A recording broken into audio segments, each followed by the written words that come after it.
Muy bien, hemos llegado a nuestra clase número 4. Te animo a ver este video hasta el final. Suscríbete, dale like. De esta manera colaboras con el ministerio. Hoy día tenemos un tema muy interesante que es el estado intermedio. ¿Qué es este estado intermedio? Ya hablamos un poquito sobre la muerte. Hay un cielo, hay un infierno. Vamos a profundizar poco a poco, vamos a ir aprendiendo. Hemos visto el fin del mundo, el siglo venidero, las tres muertes. Te animo a verlo si todavía recién te estás enganchando con este estudio. Ya tenemos estas clases. Hoy día vamos a ver el estado intermedio, qué es eso, y poco a poco vamos a ir entendiendo los diferentes métodos de interpretación. ¿Cuál es la intención de este estudio? No solamente centrarnos en un modo de interpretación. Ya, la escatología no sabemos, pero la escritura sí nos revela las cosas, cómo será el futuro. Pero hay posturas teológicas, así que acá, al término de estas clases, no te vas a quedar con la duda y vas a comprender muchas cosas más y a la luz de la escritura, obviamente. ¿Ya? Estamos viendo la escatología individual o personal y la escatología general o cósmica también. Ya eso, tranquilo, con esos términos, si tú recién te estás conectando, no te asustes, no te preocupes, lo vas a ir entendiendo conforme vamos avanzando. Vamos a la tribulación, el milenio, ¿qué es eso? Vamos a tener que ver un poquito de Daniel, del libro de Daniel y el libro de Apocalipsis, porque están involucrados dentro de la escatología. No vamos a hacer un estudio profundo, vamos a tener un estudio exclusivo de Daniel, un estudio exclusivo de Apocalipsis, ¿ya? Pero sí los vamos a mencionar. El estado intermedio es el estado que sucede entre después de la muerte y la resurrección. Cuando alguien muere, ¿a dónde va? ¿Qué pasa en ese tiempo, en ese lapso? ¿Ya? Hasta la resurrección, que será otro tema a tratar dentro de la escatología. ¿Ya? ¿Cuál es la condición del alma en este estado intermedio?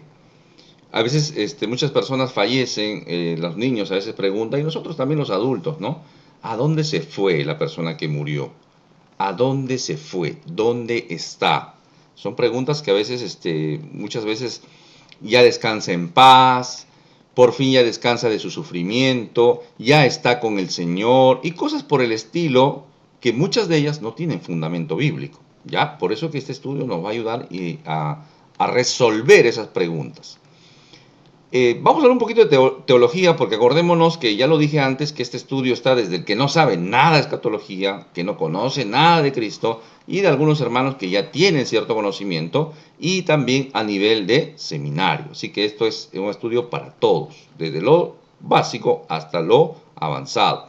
Los ortodoxos hablaban de la separación del alma del cuerpo, esa es la muerte, separación, y que ese cuerpo iba a ser transformado en la venida de Cristo, en un cuerpo renovado y glorificado. ¿Ok? Eso dicen los ortodoxos. El liberalismo, que un poquito más pegado a los griegos, hablaban de la inmortalidad del alma. No, el cuerpo es malo, lo que es bueno es el alma. ¿Ya? Ellos decían lo del liberalismo. Pero la ortodoxia nos ayuda a comprender y se van al otro extremo, de que el ser humano es una unidad, que el cuerpo necesita asumir una resurrección y obtener un cuerpo. ¿Ya? Entonces hay como un dualismo acá entre el liberalismo y la ortodoxia. Entonces, ellos no comprendían o no trataron de comprender que se puede conciliar esto bíblicamente. ¿Ya? Eso es la parte, digamos, teológica. Ahora, alguien va a decir que se habla mucho, incluso dentro de la línea cristiana, muchos cristianos hablan del sueño del alma. Cuando alguien muere, entra en un sueño, entra en un sueño. En el siglo XVI, los anabaptistas y los socianos eran los que tenían este tipo de pensamiento, ¿no? Que alguien muere y duerme. Y este es un pensamiento también sectario, ¿no? Los adventistas del séptimo día y los testigos de Jehová también hablan de ese sueño, pero ellos van un poquito más allá y hablan de la extinción del alma.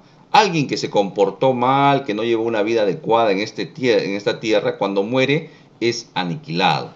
¿No? Ahí ya usan algunos versículos de Eclesiastés, ¿no? Y dicen que, bueno, hay un aniquilamiento, ya no hay recuerdo más de ellos, y ellos fenecieron, ya no existen, ya no hay una oscuridad total, aniquilamiento, se perdieron. ¿Ya? Ese no es un pensamiento bíblico, ¿ya? Por eso lo menciono.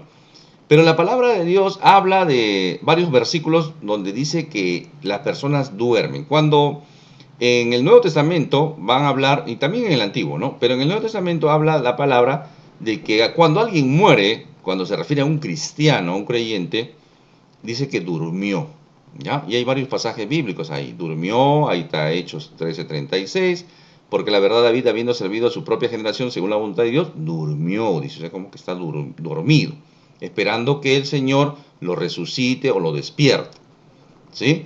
Corintios también, primero los Corintios, ahí están los pasajes bíblicos, duermen, durmieron, durmieron, dormiremos, ya habla de dormir. Entonces, podría ser que esta hipótesis del sueño del alma sea verdad bíblicamente, ahí están los versículos. ¿Pero es verdad o no? Bueno, acá primero los Tesalonicenses 4, 13, 15 dice, tampoco queremos, hermanos, que ignoréis acerca de los que duermen, están durmiendo, para que no os entristezcáis como los otros que no tienen esperanza, porque si creemos que Jesús murió y resucitó, así también traerá Dios con Jesús a los que durmieron. Traerá Dios con Jesús a los que durmieron en él, en él. Por lo cual os decimos esto en palabra del Señor, que nosotros que vivimos, que habremos quedado hasta la venida del Señor, no precederemos a los que durmieron. Entonces, ¿tienen razón en relación a estos sueños del alma? No, no está diciendo eso. Cuando habla de dormir es un eufemismo. En teología se conoce como eufemismo. No hablan de lo radical de la muerte, sino dice durmieron, están esperando. El que duerme en realidad es el cuerpo. El cuerpo está dormido, pero el alma pasa a otra esfera, pasa a otro lugar donde está activo y vivo. Ya, ahorita lo vamos a sustentar. El mismo Señor Jesús usó este eufemismo, está en Juan, ahí está, lo puedes buscar después.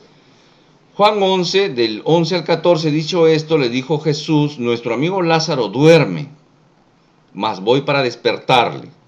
Dijeron entonces sus discípulos, Señor, si duerme sanará. O sea, pensaban que estaba durmiendo, de dormir, cuando uno se va a dormir en la noche. Pero Jesús, dice la palabra, está en Juan, el Evangelio según San Juan, pero Jesús decía esto de la muerte de Lázaro. Y ellos pensaron que hablaba del reposar del sueño. Entonces Jesús le dijo, como se dio cuenta de que estaban pensando que estaba dormido, le iba a despertar, ¿no? Oye, Lázaro, ya despierta, ya es hora de comer, ¿no? No. Entonces el Señor Jesús les aclara y le dice, entonces Jesús le dijo claramente que Lázaro ha muerto. Ha muerto. Yo estoy usando un eufemismo, ¿no? Para decirles que Lázaro está dormido, su cuerpo está dormido, ya está separado, su alma seguramente, claro que sí, pero el Señor dice, no, está muerto, está muerto. Eso, les aclara el Señor. Entonces, esa es la aclaración que también les hago yo a mis hermanos, que dicen que alguien que duerme, que alguien muere en Cristo, está dormido, ¿no? No está dormido, está despierto. Y ahí vemos algunos ejemplos que aclaran esa postura que yo les estoy enseñando el día de hoy. El alma no está dormido. La separación va a un lugar, Eso es lo que se conoce como el estado intermedio. Ejemplo tenemos de Rico y Lázaro, por ejemplo. El rico y Lázaro, el ejemplo que da el mismo Señor Jesús, ya no es ficción, no es una parábola, es una historia. Si fue real, verdad, algo que el Señor explica, el Señor está explicando algo que pasa post-mortem. El Señor no se va a inventar una historia, ¿sí o no? Claro, el Señor está graficando lo que pasa después que alguien muere. Lázaro se fue al seno de Abraham y el rico se fue a un lugar de tormentos previos. No es el infierno, no es el lago de fuego, no es el castigo eterno, no, es un lugar donde van los muertos que mueren sin Cristo. Y estaba sufriendo, y estaba consciente, porque hay una conversación. Él se acuerda que tiene hermanos, le pide a Abraham que mande a alguien para que sus hermanos no vayan donde él está. O sea, el Señor relata esta historia. Está ahí en Lucas 16, lo puedes buscar y estudiarlo y leerlo. Otro ejemplo es el ladrón de la cruz. El Señor le dice, cuando está el ladrón de la cruz, cuando ustedes vengas en tu reino, acuérdate de mí, le dice el ladrón, sabemos la historia, está en Lucas 23. Y el Señor le dice, no te preocupes, ya de acá te vas a dormir y en el futuro te despierto, no te preocupes. No le dice eso, le dice, hoy estarás conmigo en el paraíso. O sea, hay una conciencia después, iban a otra esfera, a otro lugar. Ya, no le dijo, tranquilo, duerme tranquilo, yo en el futuro te voy a despertar. No le dice eso. ¿Ya? El ladrón de la cruz. Cuando el Señor Jesús tiene una discusión también con los fariseos, saduceos, y le dice el Señor Jesús que Él es un Dios de vivos, no de muertos, que estaban vivos, que Abraham estaba vivo. Y en la transfiguración también, en Mateo 17, vemos que el Señor Jesús se encuentra con Elías y Moisés. No entendemos que, dice, voy a conversar con Elías y Moisés, despiértalos por favor, que vengan, voy a conversar. No pasa eso, ellos tienen una conversación ahí. Ellos tienen una conversación que no lo escuchan ningún ser humano, por eso que no hay tal cosa como conversar con muertos y esas cosas. No, el Señor Jesús conversa con Elías y con Moisés, y Pedro, que estaba ahí, los demás, reconocen a Elías y a Moisés. Acordémonos que son muchos siglos de diferencia, pero ellos los reconocen. Ya, ese es otro tema. Esteban también ve los cielos abiertos. No dice, bueno, ya me están matando, me voy a dormir. No, él ve los cielos abiertos y al Señor en su gloria. ¿Ya? Después de la muerte, mis queridos amigos, hermanos en Cristo, hay un juicio. No hay eso ya lo estudiamos, no hay reencarnación, nada de esas cosas. Cuando alguien muere, hay un juicio.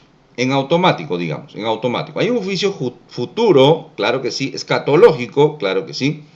Pero cuando alguien muere, en automático va para un lado, para uno de dos lados, ¿de acuerdo? ¿Tendremos un cuerpo? Cuando morimos, ¿tendremos un cuerpo? Aparentemente no, estamos como que ausentes del cuerpo, pero no inconscientes, estamos despiertos, en un plano almático, ¿ya? Porque vemos también en Apocalipsis 6.9, debajo del altar hay unas almas de los que murieron por causa de Cristo, y están ahí, y ellos claman, y ellos tienen conciencia, ellos saben por qué fueron muertos, y están ahí. No están dormidos, ¿de acuerdo? Está en Apocalipsis también. Y el apóstol Pablo nos dice claramente que cuando alguien muere, pasa a la presencia del Señor. Pasa a la presencia del Señor. Alguien que muere en Cristo. Pablo, escribiendo a los Filipenses 1.23, dice, porque de ambas cosas estoy puesto en un estrecho, teniendo deseos de partir y estar con Cristo, lo cual es muchísimo mejor. Cuando le escribe a los Corintios también le dice, pero confiemos y más quisiéramos estar ausentes del cuerpo y presentes al Señor. ¿Sí? Ahí están los versículos. Léalo en su contexto.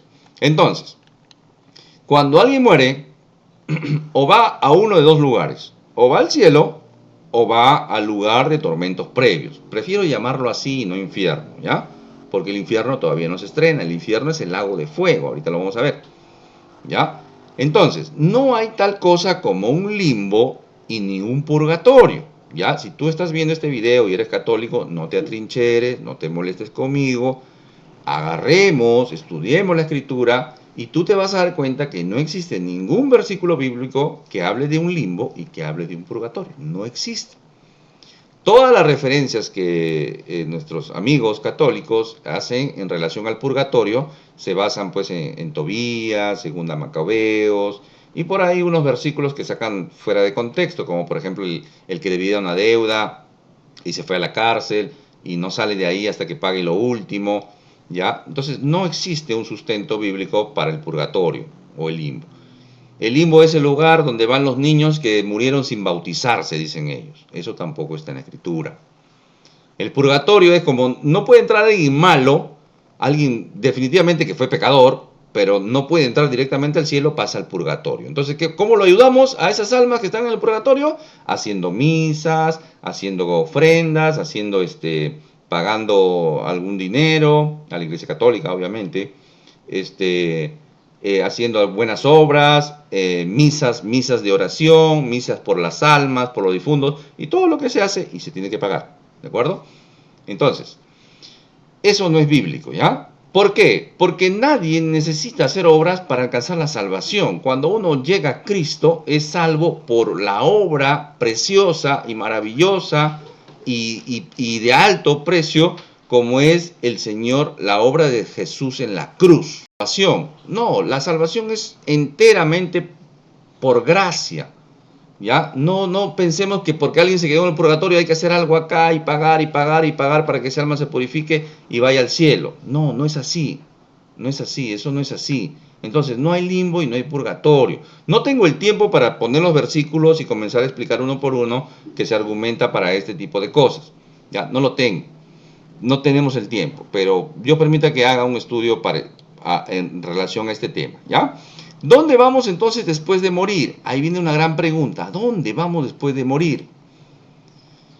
Entonces, o vamos para el cielo o vamos para el infierno. Así es. Dependiendo cómo tú mueras. Si tú mueres en Cristo, eres salvo y comienzas a vivir la vida abundante y tienes vida eterna. El Señor Jesús, ¿qué va a decir cuando fue a resucitarlo también a Lázaro? Yo soy la resurrección y la vida. Yo soy la resurrección y la vida, dice el Señor Jesús. Entonces tenemos vida eterna en Cristo. Y un inconverso también tiene vida eterna. No sería la expresión correcta vida eterna. La expresión correcta sería una existencia imperecedera. ¿Ya? Una existencia imperecedera. ¿Por qué?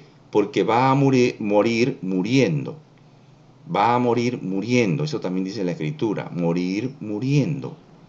¿Ya? Entonces, es una persona que no puede morir, que seguramente deseará morir, pero no puede dejar de existir, ¿ya? Entonces es una vida imperecedera. Entonces, o vamos al cielo, o vamos a un lugar de tormentos, o vamos con Dios, a un lugar sin Dios, como lo quieras ver.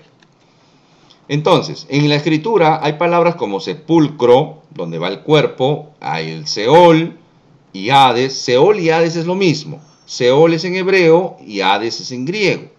Infierno es una traducción que muchas veces se usa para Hades, para Seol y para sepulcro. Y ahí es donde comienzan las malas interpretaciones. Por ejemplo, hay una palabra que es Gehenna, en el cual se traduce como infierno también. Y de esta palabrita usan mucho los adventistas o los testigos de Jehová para decir que el Gehenna era un valle donde se quemaba basura o se quemaban a los muertos o se hacían sacrificios humanos antes de que entrara Josué, la tierra prometida, se hacía sacrificios a Moloch. ¿Y eso es verdad? Claro que sí. Por eso ellos dicen que el infierno se refiere a un lugar terrenal, por eso que el infierno no existe. Y hacen toda una acrobacia exegética en relación a la palabra Gehenna. Pero eso no es. Hay muchas más palabras para el infierno o este lugar de tormentos previos. Hay otra palabra, por ejemplo, el abismo, ¿no? Donde van los demonios, al abismo, al tártaro, que es un lugar de prisión para los espíritus encadenados. También hay una palabra que usa Pedro para el tártaro. Él no usa infierno, se traduce como infierno, pero la palabra en el original es tártaro, una palabra que deriva del griego también, donde estaban los muertos, ¿ya? Pero no tiene nada que ver la mitología griega con el tema de nuestra fe cristiana y la revelación dada por Dios a través de las Escrituras. Y también paraíso y cielo, que son sinónimos, ¿ya? Acá tengo yo un cuadrito en donde está la tierra, así lo he graficado, ¿no? La tierra, y hay un lugar donde va el sepulcro, ¿no? El cadáver, el muerto, el cuerpo. Polvo eres y al polvo volverás. Pero dice la Escritura, basado en Lucas 16, en la historia que nos narra el Señor, que ahí está pues el Seol o Hades, ¿ya? Que se traduce como infierno, ahí está. ¿Ya? Acá van todas las personas que murieron sin Cristo, que murieron sin temor a Dios, acá, sin Cristo. Y al otro lado estaba el seno de Abraham, el seno de Abraham, acá van los justos, acá estaba Lázaro, ¿no? Lázaro, no el que resucitó, sino el mendigo, ¿no? Y entre los dos hay una gran cima, hay una división. Los de acá no pueden pasar para acá, ni los de acá para acá, ¿de acuerdo? Porque Lázaro no pudo mojar sus dedos, el rico le decía, envía a Lázaro para que moje sus dedos en agua y pueda yo refrescar mi boca. Y él tenía mucha sed, pero no podía pasar de acá para acá ni de acá para acá. Hay un gran abismo y acá entendemos que está el abismo y el tártaro al fondo, donde hay espíritus encadenados, demonios, en otras palabras. Entonces, cuando el Señor Jesús muere en la cruz, ¿ya? ¿Qué le dice al ladrón de la cruz? Le dice, hoy estarás conmigo en el paraíso. Entonces, su cuerpo fue a la tumba que fue sellada, ¿sí? Con una gran piedra, dice la Escritura, y el Señor bajó a este lugar, al seno de Abraham. Entonces, donde está el Señor ya no es el seno de Abraham, es el paraíso. Por eso que se le conoce a esta parte como el paraíso. ¿Ya? Este paraíso, hay algunos pasajes bíblicos como primera de Pedro 3:19, si mal no recuerdo, que dice que el Señor Jesús bajó también y predicó a los espíritus encadenados. O sea, no solamente que el Señor bajó a este lugar, sino que también pasó por este lugar. Y algunos van a decir que los espíritus encadenados están en el Tártaro, como lo dice Pedro. Entonces no solamente bajó a este lugar, sino a este lugar. ¿Para qué? Para que se arrepientan, para que vengan a Él. No, no, no, ya eso fue para mostrar la victoria del Señor Jesús. Y al tercer día el Señor retoma su cuerpo, pero ya no el cuerpo solamente físico material, sino un cuerpo glorificado. ¿Por qué les cuento todo esto? Porque ese es el cuerpo que nosotros tendremos cuando nosotros el Señor venga y nosotros seamos restaurados o resucitados o arrebatados, como lo queramos ver, lo vamos a ir aprendiendo en el camino, y tendremos un cuerpo como el del Señor Jesucristo. Él es la primicia de la resurrección. Él es el primero. Y nosotros que estamos en Cristo tendremos un cuerpo glorificado. ¿Ya? Pero mientras tanto estaremos en un estado intermedio.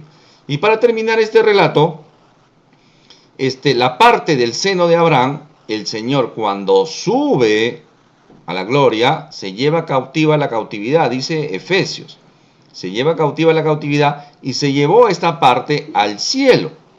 O sea, la parte del seno de Abraham que pasó a llamarse paraíso, ese paraíso fue a las moradas celestiales.